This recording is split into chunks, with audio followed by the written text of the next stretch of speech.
Great morning my dear friends. दोस्तों, मैं भूपेश आनंद आप ही के लिए आज एक नया chapter I am going to start with a new chapter named as chapter number 6 and the name of the chapter is inventory, specifically for ACCA F3 financial accounting students. बेटे, ये जो चैप्टर आज मैं स्टार्ट कर रहा हूं इसका जो रिलेशनशिप है chapter 6 I have already completed delivered 5 chapters और उसमें मैंने बड़े डिटेल में सारे practical questions, Kaplan, BBP plus my own slide सब बताया। मैं आज से जो चैप्टर स्टार्ट कर रहा हूं बेटे, they are interrelated. Chapter 6, chapter 7, chapter 8, chapter 9। So today's lecture is most important because आज का लेक्चर अगर आपने अटेंड ध्यान से कर लिया तो ये समझ लीजिए inventory, non current assets and intangible assets, ये चारों का आपको बेस आज मिलने वाला है। बेबी को बेस पसंद है तो मैं आज बेस बताऊंगा दोस्त।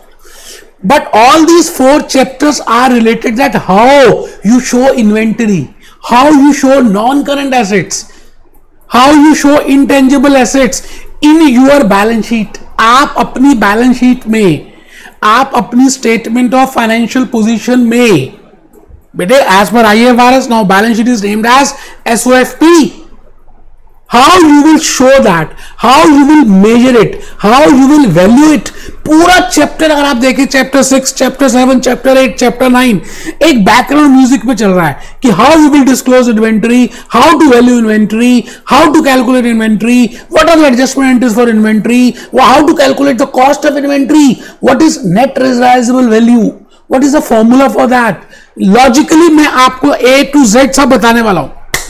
आप अपना रजिस्टर ओपन कर ले बेटा। बस आज लेक्चर 1 है, बिल्कुल कमर सीधी करके बैठना है, टेबल चेयर में बैठना है, आराम से बेड में लेट के नहीं पढ़ना बेटे। मोबाइल फोन बिल्कुल ऑफ कर दीजिए क्योंकि आज का लेक्चर सच में बड़ा इंपॉर्टेंट है। और मैंने आज आपको कुछ गाना भी दिखाना है, एक मोटिवेशनल सॉन्ग बताना है, तो आप पूरा वीडियो देखेंगे तो ज्यादा इंजॉयमेंट करेंगे।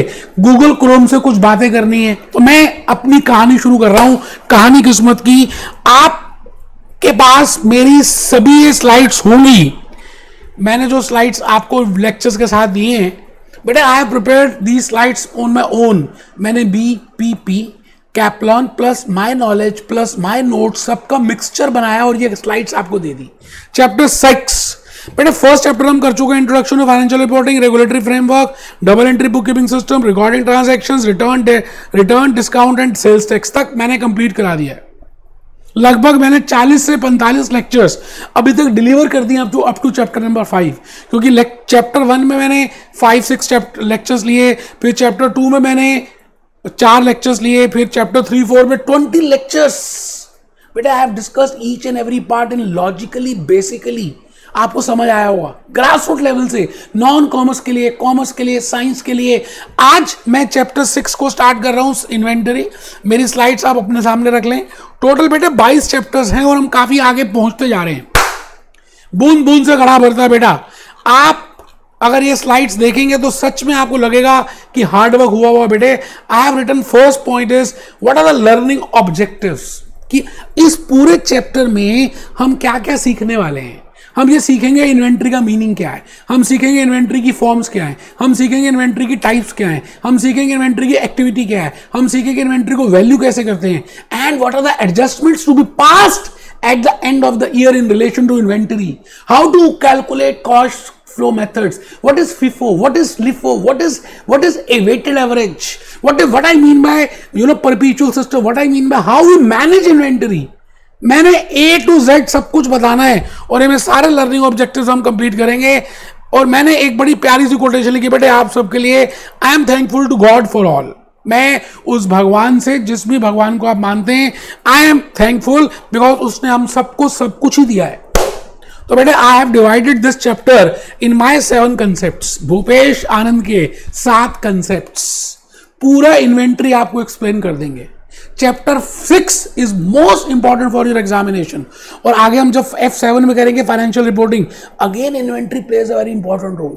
फिर आप प्रोफेशनल लेवल पे करेंगे SBR, बेटा strategic business reporting, again inventory plays a very important role. तो आज आप एक helicopter pad grass root level foundation बना रहे हैं, तो बेटा ध्यान से बैठना है। तो फर्स्ट में हम डिस्कस करेंगे methods valuation adjustment, methods valuation adjustments of inventory, year end adjustments, valuation of inventory, methods of calculating, impact on financial statement and inventory record system, सब डिस्कस करेंगे बेटे। मैंने हिंदी में लिख दिया, सफलता मेरे जीवन में निश्चित है, ऐसा आपको 10 टाइम्स रोज बोलना है। सफलता मेरे जीवन में निश्चित है, I will win, I am born to win, I will be ACCA, I will be becoming ACCA। और मैंने बड़े प्यारे प्यारे से फ्लो चार्ट्स प्रिपेयर किए हैं, आइए सर इन सबको हम देखेंगे। बट बिफोर दैट मैं चाहता हूं कि आप कुछ लिखें, please write down something, you know. I have prepared some class slides. I have prepared these PPTs. I will be showing you some Google Chrome today. बेटे सब करूंगा, आपको समझाना मेरा ये उद्देश्य है। आप किसी भी लेक्चर को कंपेयर कर लेना मेरे लेक्चर से YouTube में, आपको खुद समझ आ जाएगा बेटे कि आपको वीडियो लेक्चर्स किसके परचेज करने चाहिए। आइए, मैं भूपेश आनंद आप ही के लिए, आप ही के साथ आज बेसिक नॉलेज आपको पहले देना चाहता हूं। बेटे अभी चैप्टर में क्या है नहीं है, आपको काउ के ऊपर ऐसे लिखना है, तो you should know what are the alphabets, how to prepare the words, then how to write down the sentence, then only you can write down the essay on a cow. Similarly, what is apple? बेटे apple में A पता होना चाहिए, P पता होना चाहिए, alphabets, words, then only you can proceed. तो मैं भूपेश आनंद आज आपको बेसिक नॉलेज इन्वेंट्री की देने वाला हूं। आप सब रजिस्टर ओपन कर चुके हैं, बिल्कुल मेरे सामने बैठे हैं। मैं आपसे कहता हूं इन्वेंट्री का मतलब क्या है। आपके घर में जो सामान पड़ा है, आपके घर में जो रेफ्रिजरेटर है, आपके घर में जो डाइनिंग टेबल है, आपके घर में जो लिविंग रूम में सोफा सेट है, वेदर दैट इज इन्वेंट्री। क्या आपने उसको खरीदने के लिए खरीदा है, बेचने के लिए खरीदा है?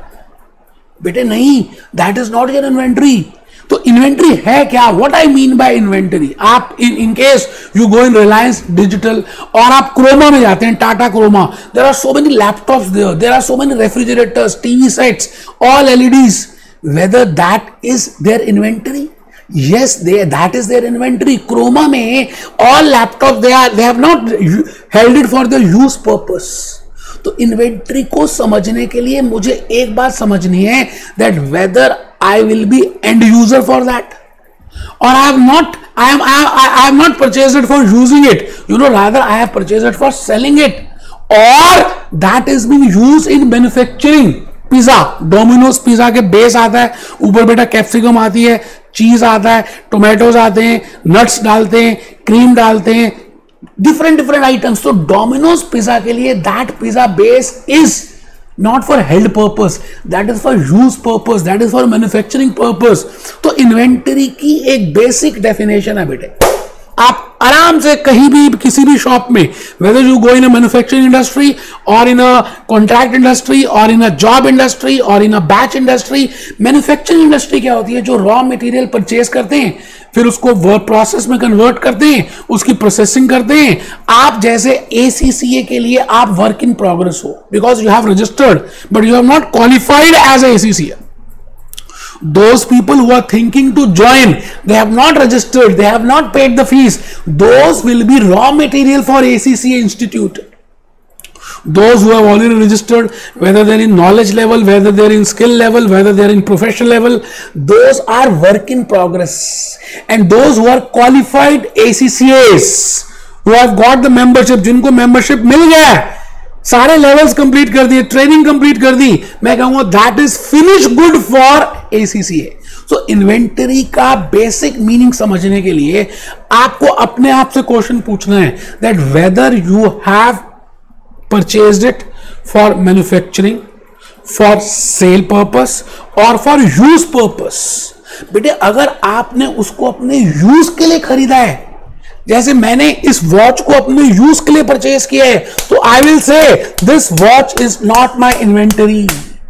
But if this watch is in Titan showroom, they have not kept it for use purpose, बेटे वो बेचने के लिए, that is named as inventory. Refrigerator dealer, refrigerators with refrigerator dealer are not for use purpose, rather they are for selling purpose. Maruti Suzuki, बेटे आपको क्या बताऊं Maruti Suzuki के बारे में, आप सबने सुना हुआ मारुति सुजुकी,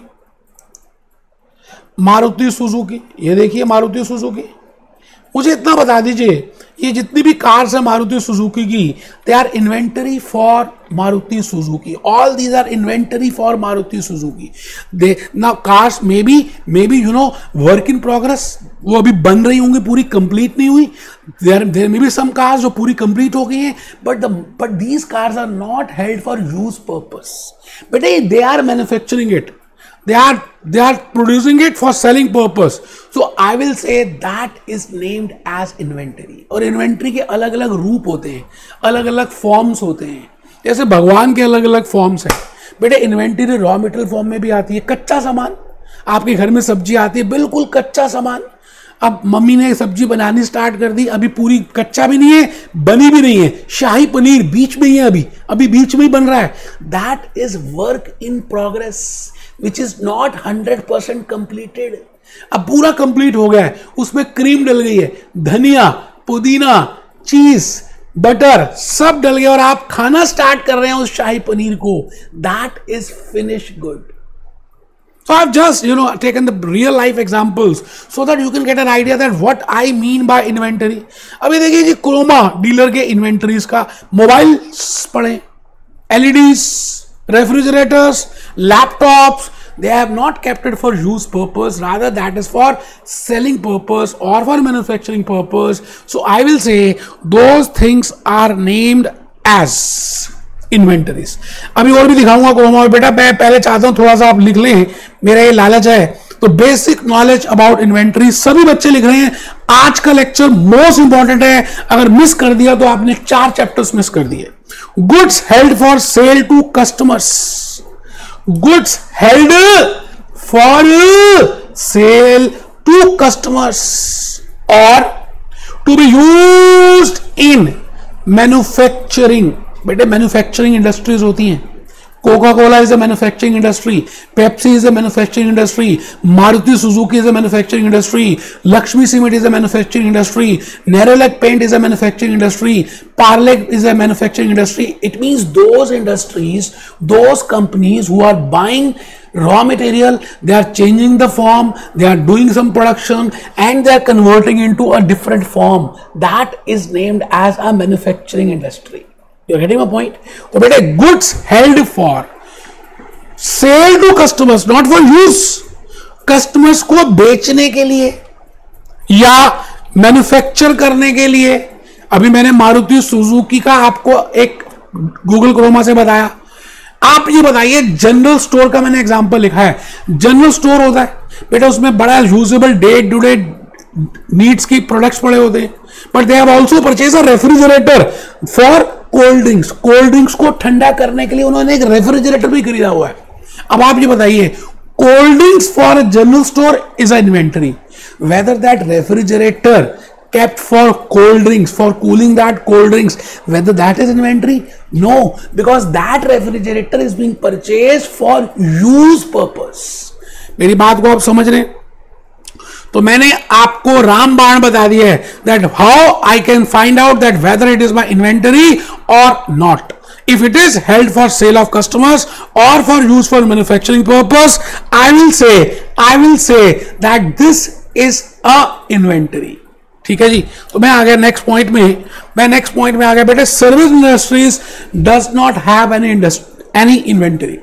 अब सवाल आता है, मैं बार बार मैन्युफैक्चरिंग की बात कर रहा हूं, कॉन्ट्रैक्ट इंडस्ट्री की बात कर रहा हूं, लार्सन एंड टॉर्बो की बात कर रहा हूं, जॉब इंडस्ट्री की बात कर रहा हूं, बैच की बात कर रहा हूं, ये सभी इंडस्ट्रीज में एक्सप्लेन करूंगा मैनेजमेंट अकाउंटिंग F2 में। बट अभी थोड़ा सा समझ लीजिए, सर्विस इंडस्ट्रीज क्या होती है? HDFC bank, they are not producing anything, they are giving services, courier services, insurance services। It means inventory is not there in case of service industry। HDFC bank में, state bank of India में, yes bank में, axis bank में, इनके पास कोई inventory नहीं होता, because ये कुछ गुड्स थोड़ी सेल कर रहे हैं, दे आर गिविंग सर्विसेज, ये सर्विसेज इंपार्ट कर रहे हैं, तो they don't have any inventory. ऐसे ही नॉलेज पर्पस के लिए बताया बेटे, inventory is a subject matter of operating activity. बेटे मैं एक चैप्टर कराऊंगा cash flow statement. Cash flow statement आपने 12th में भी किया हुआ है, उसमें 3 एक्टिविटीज होती है, operating activity, investing activity, financial activity. Katrina Kaif modelling करती है, हीरोइन है, पैसे लेती है और वर्क करती है, और आप ये बताइए ये जो इनकम उसको आ रही है by working in the movies, that is it's operating activity. तो बेटे इन्वेंटरी क्या होता है, मेन ऑब्जेक्ट से रिलेट करता है, तो inventory is a operating activity. मैंने आपको कहा आज का लेक्चर बड़ा बेसिक नॉलेज का लेक्चर है, इट मे बी पॉसिबल कि वो आपके टेक्स्ट में नहीं भी दिया हो, but you should be aware of that what I mean by inventory, what is inventory, what are the forms of inventory, what are the types of inventory, what are the types of activities of inventory. Inventory can be of different forms. बेटे कच्चा सामान अभी बताया, raw material, work in progress, finish good, ये 3 तो होता ही है।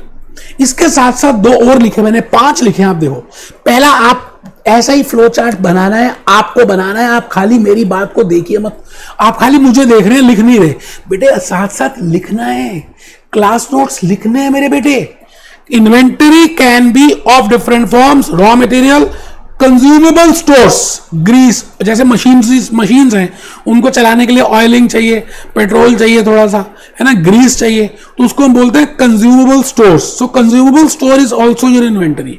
Work in progress जो 0% से ज्यादा और 100% से कम प्रोड्यूस है, जैसे मैंने कहा आप सब वर्क इन प्रोग्रेस है एसीसी इंस्टीट्यूट के लिए। फिनिश गुड जो मेंबर बन गए, गुड्स परचेज फॉर सेल, ठीक है जी, these are the different forms of inventory. बेटे एक सबसे इंपॉर्टेंट कंसेप्ट हम नेक्स्ट क्लास में डिस्कस करने वाले हैं, उसका नाम है मैचिंग कंसेप्ट। वैसे मैंने आपको चैप्टर नंबर 1 में भी बताया हुआ है, मैंने उसके 20 लेक्चर्स डिलीवर किए चैप्टर 1 के, उसमें I have delivered a concept named as matching concept. आप ये बताइए जब मैरिज होती है तो सबसे इंपॉर्टेंट मैच क्या किया जाता है बेटे, लड़के के और लड़की के स्टार्स को मैच करते हैं, उनके गुणों को देखते हैं कि वो आपस में आराम से प्यार से रह भी पाएंगे या नहीं, और उसके बाद उनकी डेट ऑफ बर्थ, उनका एज, उनकी हाइट। ऐसा नहीं है कि लड़का छोटा है और लड़की लंबी है बेटे, this is not a match. आप कई बार किसी कपल को देखते हैं और आप कहते हैं this is a very good match, they are made for each other, जैसे दीपिका पादुकोण और रणवीर। कई बार आप शायद देखें तो बोलेंगे कि दीपिका की थोड़ी सी हाइट ज्यादा रणवीर से, या रणबीर कपूर और Alia Bhatt made for each other, made for each other, match कर रहे हैं। तो बेटे इसी तरह से in accounts we have to match. Supposingly आपने 1000 यूनिट परचेज किए और आपने बेचे 800 यूनिट, तो सेल्स तो 800 यूनिट की आ रही है, तो बेटे cost of those units, cost of goods sold भी तो 800 की होनी चाहिए।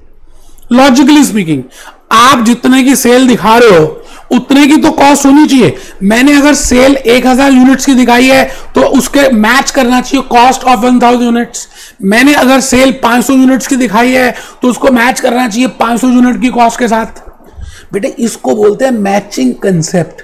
मैं इसको डिटेल में लेक्चर 2 में बताऊंगा, लेकिन अभी लिख लीजिए, वेरी इंपॉर्टेंट, बेसिक नॉलेज में बड़ा इंपॉर्टेंट है। When I say matching concept, it is important to match revenues of that particular accounting period of that particular year with the cost of that particular year, आपको match करना है। that concept is named as matching concept। Discuss करेंगे बेटे, discuss करेंगे, आप लिख लें, आप नाराज मत होना। और बेटे मैं देख रहा हूं कुछ बच्चे झुक के बैठे हैं, मैं थप्पड़ मारूंगा बेटे बाहर आके, सच में कह रहा हूं आपको। आप मानिए कि मैं आपके सामने ही खड़ा हूं, आप प्लीज लिखिए, लिखने में ही फायदा है, आप तब जल्दी पास करेंगे, नहीं तो दोबारा से एग्जामिनेशन फीस देनी पड़ेगी आपको। मैं आ गया जी basic inventory equation, very important as per your study text also. But बड़ा ही इंपॉर्टेंट कंसेप्ट इस समय मैं आपको बताने जा रहा हूं। एक इक्वेशन की बात करेंगे। इक्वेशन बेटे 6th 7th 8th में आपने मैथमेटिक्स किया, देयर आर साइमल्टेनियस इक्वेशन। एक लेफ्ट हैंड साइड होती है, एक राइट हैंड साइड होती है। हम क्या करते हैं, लेफ्ट हैंड साइड में LHS बोलते हैं और यहां पर RHS बोलते हैं। बेटे LHS is equal to RHS। Left hand side क्या होती है, हम कुछ वेरिएबल लिख देते हैं, हम कहते हैं this variable is equal to this variable. Similarly inventory की एक इक्वेशन है, बड़ी लॉजिकल इक्वेशन है, बड़ी आसानी से आप कर सकते हैं। आपको पहले लिखना है। देखिए कभी भी आप कोई भी काम स्टार्ट करेंगे, first year, first day of the year, तो you will start with some inventory, जो आपकी ओपनिंग इन्वेंटरी होगी। मतलब जो आप ये बताइए, घर में हम सबके घर में दूध होता है रेफ्रिजरेटर में, अब हर रोज नया फ्रेश मिल्क भी आ रहा है, तो पहले आप वो फ्रेश मिल्क पर यूज करेंगे अपने किचन में, या रेफ्रिजरेटर से पहले पुराने वाला दूध जो कल रह गया था उसको निकालकर चाय बनाएंगे, उसको निकालकर कोल्ड कॉफी बनाएंगे, उसको निकालकर मैंगो शेक बनाएंगे, उसको निकालकर लस्सी बनाएंगे, उसको निकालकर दही बनाएंगे, या पहले फ्रेश वाले को यूज करेंगे, उसको कहेंगे वो पारे? नहीं बेटे, logically speaking we always firstly use opening stock, और इस बार जो दूध आया उसको भी यूज करेंगे, बट लास्ट में जो दूध रह जाएगा, जो भी यूज नहीं हुआ, सबने दूध पी लिया, सबने जो पीना था पी लिया, still there is some milk that is from current year purchase. हम ये मान के चलते हैं, इसको अभी हम देखेंगे what is the meaning of this. This is FIFO, first in first out की बात करेंगे। अभी आप इक्वेशन लिखो ना, opening stock plus purchases, opening stock plus purchases, ये तो होगी बेटा left hand side, left hand side is equal to cost of good sold, cost of good sold plus closing stock. अभी देख लेंगे आप, बड़ा आसान है, इसको रटना ही नहीं है यार, कैसी बातें कर दी आप, क्या बात कर रहे हैं। मैं इसको ऐसे भी तो लिख सकता हूं, opening plus purchases minus closing is equal to cost of good sold कह दे, या कॉस्ट ऑफ सेल्स कह दे, बड़ी सिंपल है। Opening stock plus purchases minus closing stock is equal to cost of good sold, loosely हम इसको cost of sales भी कह देते हैं। इक्वेशन को भी देखेंगे, आप टेंशन बिल्कुल मत लें, मैंने आपके लिए बड़ा प्यारा सा एक फ्लो चार्ट प्रिपेयर किया, और मैंने अपनी पीपीटी में भी ये फ्लो चार्ट दिया है। अभी हम पीपीटी को भी देखते हैं, अभी हम पीपीटी को भी देखेंगे। पहले आप फ्लो चार्ट बना लीजिए। ओपनिंग इन्वेंट्री को हम पहले यूज करते हैं, आज जो कल का दूध पड़ा हुआ उसको पहले यूज करेंगे, प्लस परचेजेस, बेटा इन दोनों को ऐड करेंगे तो एक एक्स आ जाएगा, एक्स आ जाएगा, एक्स। अब एक्स की देखिए मैंने दो ब्रांचेस प्रिपेयर कर दी, एक तरफ लिख दिया कॉस्ट ऑफ गुड सोल्ड, एक तरफ लिख दिया कॉस्ट ऑफ गुड सोल्ड, और दूसरी तरफ लिख दिया क्लोजिंग इन्वेंटरी। अभी देखेंगे बेटे, इतना इंपॉर्टेंट फ्लो चार्ट है कि बड़े बड़े क्वेश्चंस आपके जो ऑब्जेक्टिव टाइप आएंगे, multiple choice questions, multiple task questions, आप इजीली कर लेंगे। मैंने CFA के पेपर्स तक इससे कर लिए, और मुझे लगा कि ये flow chart is very important जो मैंने आज आपको दिया है। ठीक है जी, अभी देख लेते हैं, अभी देख लेते हैं। घबराना नहीं है बेटे, भूपेश आनंद क्यों होते, घबराना नहीं है। चलिए थोड़ा सा वीडियो देखें। आप ना घबरा जाते हो बेटे, मेरे को अच्छा नहीं लगता। अब एक बात मैंने कहनी है कि वीडियो में ज्यादा लंबा तो दिखा नहीं पाऊंगा due to so many reasons. आपने वीडियो देखना है और एक बार मुझे कमेंट में शो करना है, बताना है कि मूवी कौन सी है बेटे, और क्या सीखने को मिला इस मूवी से, ये बात भी बतानी है। I'm the coach of the Indian national women's team. बस बेटा, मैंने कहा ना, मैं दिखा नहीं पाऊंगा, लेकिन आपने एटलीस्ट हिंट तो आपको सबको मिल गया। आपने मूवी में से क्या सीखने को मिला ये लिखना है, मूवी का नाम लिखना है, उसको हम एक चॉकलेट देने वाले हैं। ठीक है जी। ग्रॉस प्रॉफिट ट्रेडिंग अकाउंट आपने बनाया होगा 11th क्लास में। हम ट्रेडिंग अकाउंट कैसे बनाते थे बेटे, टी फॉर्म में। यहां पे क्या लिखते थे, ओपनिंग स्टॉक, यहां पे क्या लिखते थे, परचेजेस, यहां क्या लिखते थे, क्लोजिंग स्टॉक, यहां क्या लिखते थे, सेल्स, और यहां क्या लिखते थे, क्लोजिंग स्टॉक, और यहां पर आ जाता था ग्रॉस प्रॉफिट। तो बेटे मैंने उस टी फॉर्म को ऐसे लिख दिया, क्या हो गया, ये रेवेन्यू है, और इसके बाद हमने इसका एक इक्वेशन बना दिया, cost of good sold. Cost of good sold क्या मतलब हुआ कि जो यूनिट्स आपने बेचे हैं, देखिए इसका नाम क्या है, कॉस्ट ऑफ गुड सोल्ड। क्या नाम है, सब बच्चे बोलेंगे मेरे साथ साथ, बोलेंगे बेटा, बोले cost of good sold, cost of good sold. एक बच्चा कह रहा रब कर दिया आपने, कोई नहीं बेटा, मैं अभी आपके लिए थोड़ा शेड कर रहा था, वो गलती से रब हो गया। Cost of good sold, cost of good sold, cost of good sold. बेटा अगर आप नाम देखें तो जो यूनिट्स बिक गए, गुड्स सोल्ड, जो आपने बेच दिए, उसकी कॉस्ट। इसका मतलब आप ज्यादा भी प्रोड्यूस कर सकते हैं। आपने 1000 यूनिट्स प्रोड्यूस किए, बट आपने सेल 900 यूनिट्स किए, क्योंकि सेल्स यहां पर जो आ रही है वो तो 900 यूनिट्स की है, तो बेटे कॉस्ट भी तो 900 यूनिट्स की होनी चाहिए, तभी तो मैच करेगा। Then only we can calculate the true and fair view of that gross profit. So the point is, this is named as cost of goods sold, ऐसे गुड्स जो बिक गई हैं उनकी कॉस्ट। तो revenue minus cost of good sold, और loosely speaking sales minus cost of good sold, और more loosely speaking sales minus bracket में opening plus purchases minus closing bracket close, that is nothing but cost of good sold. बड़ा simple है, अभी discuss करेंगे बेटा। आप पहले लिख लो opening inventory plus purchases minus closing inventory, opening inventory plus purchases minus closing inventory. और बेटा फॉर्मेट है, अभी आपके टेक्स्ट में फॉर्मेट दिया, क्या फॉर्मेट है बेटा? टी फॉर्म नहीं तो ऐसे बना लो। हम क्या करते थे, टी फॉर्म में बनाते थे, अब टी फॉर्म ना बना के वर्टिकल फॉर्म लिख लो। पहले सेल्स लिख दी, रेवेन्यू लिख दिया, minus cost of good sold, और कई जगह इसको कॉस्ट ऑफ सेल्स भी कहा गया है, तो घबराना नहीं है। अभी हम देखेंगे, डिस्कस करेंगे why there is a different name, cost of good sold कहीं या कॉस्ट ऑफ सेल्स कहीं, वी विल डिस्कस। तो revenue minus cost of good sold is gross profit. बेटे ग्रॉस और नेट प्रॉफिट नहीं है, there is a difference in the net profit and gross profit. वो आपने को पता है, मैंने बताया हुआ है, मैं वैसे विकीपीडिया से आपको बताता हूं that what is the difference between gross profit and net profit. ये देखिए जी विकीपीडिया कहाँ है, मैंने आपके लिए विकीपीडिया निकाली है। बेटे मुझे बहुत अच्छी लगती है विकीपीडिया। आपको कोई भी टॉपिक डिटेल में देखना तो विकीपीडिया में जाइए, आपको नॉलेज मिलेगी बेटे विकीपीडिया कहना क्या चाह रहा है and what I mean bye Wikipedia. You know ultimately वो बताना चाहते हैं कि इन्वेंट्री का मतलब क्या है, इन्वेंट्री कॉस्ट क्या है, इन्वेंट्री मैनेजमेंट क्या है, इन्वेंट्री के मेथड्स क्या है, ऑल ओवर वर्ल्ड में क्या कर रहे हैं। तो आप अपनी नॉलेज को सप्लीमेंट कर सकते हैं अगर आपने इसके साथ साथ इसको पढ़ा। तो ये देखिए mathematical relationship inventory investment to this.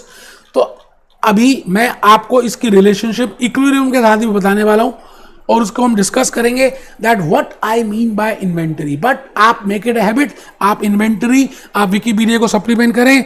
आप जल्दी से बेटे वो मेरी क्लास रिटर्न स्लाइड्स कंप्लीट कर लें सो दैट मैं अपनी दूसरी स्लाइड्स में आ जाऊं। बस एक लास्ट पॉइंट रह गया जी, ये जो पूरा चैप्टर है ना इन्वेंटरी का, इसमें क्या क्या डिस्कस करना है। आज तो मैंने कुछ बताया नहीं, हल्की हल्की सी बातें बताई।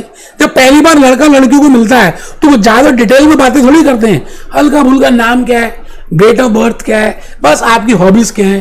धीरे धीरे प्यार बढ़ता है, हद से गुजर जाता है। तो बेटे हम हद से गुजरेंगे लेक्चर 2 में, लेक्चर 3 में, लेक्चर 4 में। आज हद में रहने दो, आप बस एक फ्लो चार्ट प्रिपेयर करो जो मुझे नेक्स्ट लेक्चर्स में कवर करना है। तो बेटे बड़ा ही प्यारा सा फ्लो चार्ट मैंने प्रिपेयर किया आपके लिए, जिससे पूरा का पूरा चैप्टर एक बार ओवरव्यू हो जाता है। फर्स्ट मैंने यहां पे क्या किया, I have written what is the meaning of inventory, what are the forms of inventory, then I have written the equation of inventory and what are those 3 questions which I will answer throughout this chapter. ऐसे कौन से 3 questions होंगे जो मैं पूरे chapter में answer करूंगा। बेटे पहला क्वेश्चन होगा what is the treatment of inventory in the balance sheet, financial statements में, प्रॉफिट एंड लॉस में, इनकम स्टेटमेंट में, बैलेंस शीट में मैं इसका ट्रीटमेंट कैसे करने वाला हूं। हाउ टू वैल्यू इन्वेंटरी, बेटे इन्वेंटरी की वैल्यूएशन कैसे करें। आपने परचेज किसी रेट पे किया था, आज रेट कुछ हो गया, सोना है, आप गोल्ड स्मिथ है, आपने सोना एक एक्स रेट में खरीदा था, आज सोने का भाव बढ़ गया, तो whether you should show at a increase भाव और अ डिक्रीज भाव, whether I will show it at a cost और net realisable value. Know what is net realisable value, वो देखेंगे। तो बेटे I will be answering these 3 questions. What are the methods to calculate the cost, inventory की कॉस्ट को निकालने के क्या मेथड्स हैं, फीफो क्या है, वेटेड एवरेज क्या है, उसके मैंने नीचे 3 आंसर्स लिखे हैं, तो आप लिख लें बेटे, बना लेंगे तो अच्छा ही है। आप मैंने इतनी मेहनत से खड़ा होकर आपके लिए रिकॉर्ड कर रहा हूं और आप बैठे हुए हैं, कभी लेट जाते हैं, कभी झुक जाते हैं, कभी व्हाट्सएप देखते हैं। 10 बार कहा व्हाट्सएप छोड़ दीजिए, पहले मुझे देख लीजिए, यहां लेक्चर को देख लीजिए। आप बनाइए flow chart in relation to inventory, forms of inventory, equation of inventory, forms में raw material, work in progress, finish goods, opening plus purchase is equal to cost of goods sold plus closing. 3 questions हैं, what is the treatment of inventory in balance sheet, how to value inventory, what are the methods to calculate cost. उसके 3 answers हैं, answer 1, answer 2, answer 3, जो हम आने वाले lectures में करने वाले हैं। ईयर एंड एडजस्टमेंट्स क्या होंगी, कॉस्ट एनआरवी क्या होगी, फिफो एवरेज और यूनिट कॉस्ट क्या है। ऐसे ऐसे ऐसे ऐसे ऐसे ऐसे।